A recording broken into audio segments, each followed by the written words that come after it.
Deadpool and வுல்வரின் மூவியில் anchor பீங்கிற ஒரு topic வந்து இன்ட்ரடியூஸ் பண்ணியிருப்பாங்க. ஆங்கர் பீயிங்னா ஒரு யூனிவர்ஸில் வந்து யாராக வேணாலும் ஆங்கர் பீயிங்காக இருக்கலாம். அந்த ஆங்கர் பீயிங்னால தான் அந்த யூனிவர்ஸே ஸ்டேபிளாக இருக்குது. சப்போஸ் அந்த ஆங்கர் பீயிங் வந்து சாக்ரிஃபைஸ் பண்ணிட்டாலோ இல்லை அவங்கள யாரோ கொண்டுட்டாங்களோ அந்த யூனிவர்ஸே அவங்களோட சேர்ந்து அழிஞ்சிரும்.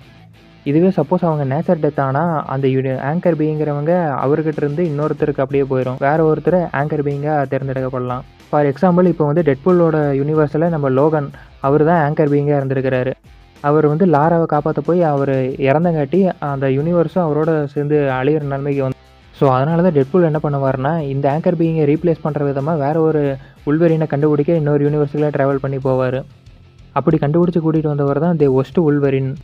உங்கள் எல்லாத்துக்கும் இன்னொரு டவுட் வந்துருக்கும், அங்கே இருக்கிற வுல்வரினை வந்து இந்த யூனிவர்ஸை கூட்டிகிட்டு வந்தால் அந்த யூனிவர்ஸ் அழியாதா அப்படின்னு. ஸோ டெட்பூல் கூட்டிகிட்டு வந்த வுல்வரின் யூனிவர்ஸில் வந்து வேறு ஒரு ஆங்கர் பீயிங் இருக்கலாம். ஸோ அதனால் அந்த யூனிவர்ஸ் வந்து அழியாது. நம்ம எர்த்து 616ஓட ஆங்கர் பீயிங் யார்? டோனி ஸ்டார்க்கு இல்லை